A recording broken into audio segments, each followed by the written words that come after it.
Queridos amigos do GELD, aí da nossa cidade Uberlândia, aqui é Nicola Fratari, falando aqui da cidade vizinha e amiga de Ituiutaba. E hoje nós vamos fazer primeiro um pequeno trecho, ler os apontamentos que estão grafados num livro, e depois nós vamos discorrer um pouco a respeito dessa temática e do autor, que por enquanto eu ainda vou fazer um pouco de suspense. Então vamos lá, um pequeno trecho. Aspecto religioso do Espiritismo. O Espiritismo é um sistema de pensamento e de conhecimento que se pode conciliar com qualquer religião.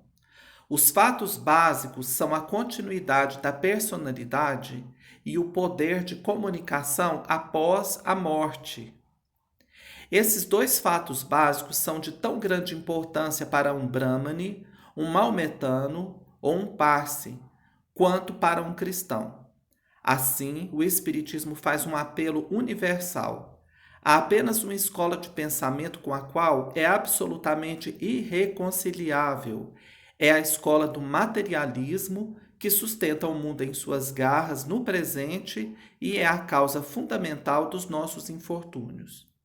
Então, este é um trecho que está contido na obra História do Espiritismo, de Arthur Conan Doyle, que foi uma personagem ímpar e fundamental também naquele momento, né, nos primórdios ali da doutrina espírita ser codificada, final do século XIX, início do século XX. Então, Arthur Conan Doyle já aponta os aspectos espirituais de sobrevivência além do corpo, de vida além desta única existência, que é o que muitas pessoas ainda acreditam. E ele coloca que esses pontos eles são fundamentais e podem clarear e fazer parte de qualquer credo, de qualquer religião, em qualquer parte do mundo. A única coisa que o Espiritismo não consegue de forma alguma se encaixar, vamos dizer assim, seria naquelas doutrinas com base materialista, que acredita que há apenas o aqui e o agora, né? Porque justamente a doutrina espírita ela nos explica que somos seres eternos, que nós fomos criados por Deus e que vamos caminhando infinito afora, não é isso? Através das reencarnações sucessivas, habitando mundos diversos, evoluindo através das diversas ordens conhecidas dos espíritos. Então, nós vamos também falar um pouquinho sobre Arthur Conan Doyle. É um nome conhecido de muitos, dentro da doutrina espírita e fora da doutrina espírita. Ele renasceu em 1859, era inglês, desencarnou em 1930, foi médico, um ponto interessante porque ele estuda medicina e começa a trabalhar como médico, mas a escrita dos romances, das histórias, foi o grande forte da vida desse trabalhador. Então ele praticamente deixa a medicina para escrever a literatura e ele foi um craque, vamos dizer assim, dentro dessa literatura que é a chamada romance policial ou romance criminal, porque ele foi ninguém mais, ninguém menos que o criador da personagem Sherlock Holmes, o grande detetive daqueles livros maravilhosos que nós líamos na época da juventude e que já viraram filmes, não é isso? Aquele que descobria os crimes, que ia atrás, né, daquelas tramas muito bem amarradas que a gente só descobria no final, que prendia a atenção do leitor e ainda com um toque literário todo especial. E além, né, de todo esse trabalho dentro da literatura, em 1887, ele, junto com alguns amigos, descobriu as sessões espíritas e mediúnicas que eram realizadas em toda a Europa naquele momento, também nos Estados Unidos, né, em vários países, foi algo que se alastrou. E ele começou a frequentar aquelas reuniões e a ficar muito intrigado participar daqueles processos de materialização, né, como cientista, como investigador.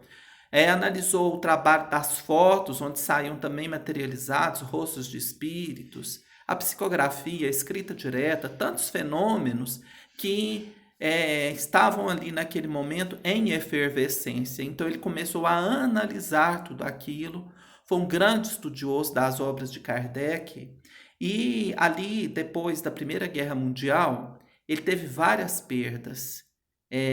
A esposa desencarnou, o filho desencarnou, teve um irmão, 2 cunhados, 2 netos. Então, pós a Primeira Guerra Mundial, ele caiu num estado de depressão muito grande por essa quantidade de perdas de familiares, de pessoas queridas, e ele realmente encontrou o alento onde? Dentro do espiritismo. Realmente, tudo aquilo que ele estava estudando e que ele estava encantado, nessa hora, manifestou-se em seu interior, e ele passou a não só a ser um estudioso, mas a viver a doutrina espírita, porque foi o que ajudou a passar por todos aqueles problemas. Então ele saiu desse estado de depressão consolado pelo espiritismo, por tudo que ele estudou, pelas pessoas que ele encontrou naquele momento, raciocinando em cima daqueles problemas que ele enfrentava, ele conseguiu vencer, né? Então, no auge da sua fama no mundo da literatura, ele abraça a doutrina espírita, se declara espírita e passa a escrever também literatura espírita, fruto das suas pesquisas.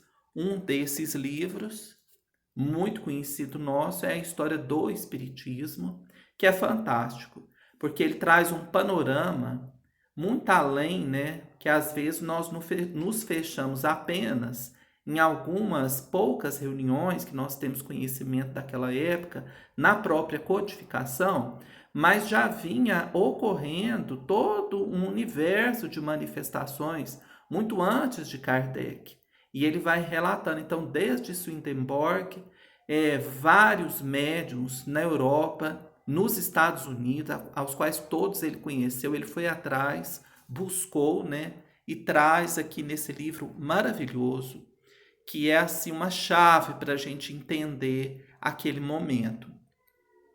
Ele foi também, gente, enfrentando todas essas críticas. Eu acho que é o que há de mais bonito, é porque ele não deixou todo o trabalho que ele fazia, vamos dizer assim, no mundo, ele não deixou o seu trabalho de literatura, e ele conviveu com as duas ideias, né?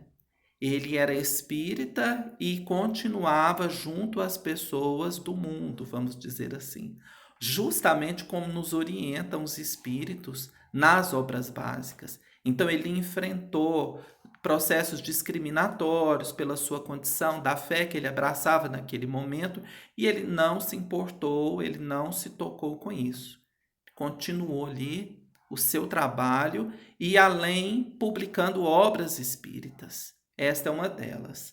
Ele foi presidente da Aliança Espírita de Londres, foi presidente do Colégio Britânico de Ciência Espírita e foi presidente honorário da Federação Internacional de Espiritismo, de 1925 até 1930, quando desencarnou vítima de um ataque cardíaco, aos 71 anos de idade.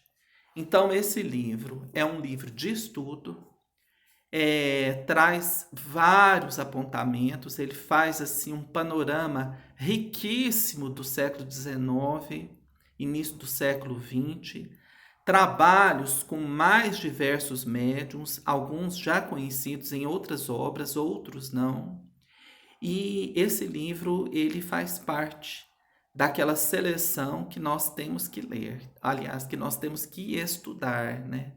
Se possível em conjunto, para os debates ficarem mais ricos, ou mesmo de uma forma individual, quem gostar do gênero e conseguir acompanhar. E é isso. Então, hoje, a lembrança que nós trazemos, os apontamentos e o incentivo é para que conheçamos um pouco mais de Arthur Conan Doyle e sua obra A História do Espiritismo. Um grande abraço, que Jesus abençoe a todos nós, envolva o nosso planeta Terra nesse momento em muita luz, em muita força, muita fé. É isso que nós precisamos para enfrentar. Que Jesus nos abençoe e que assim seja.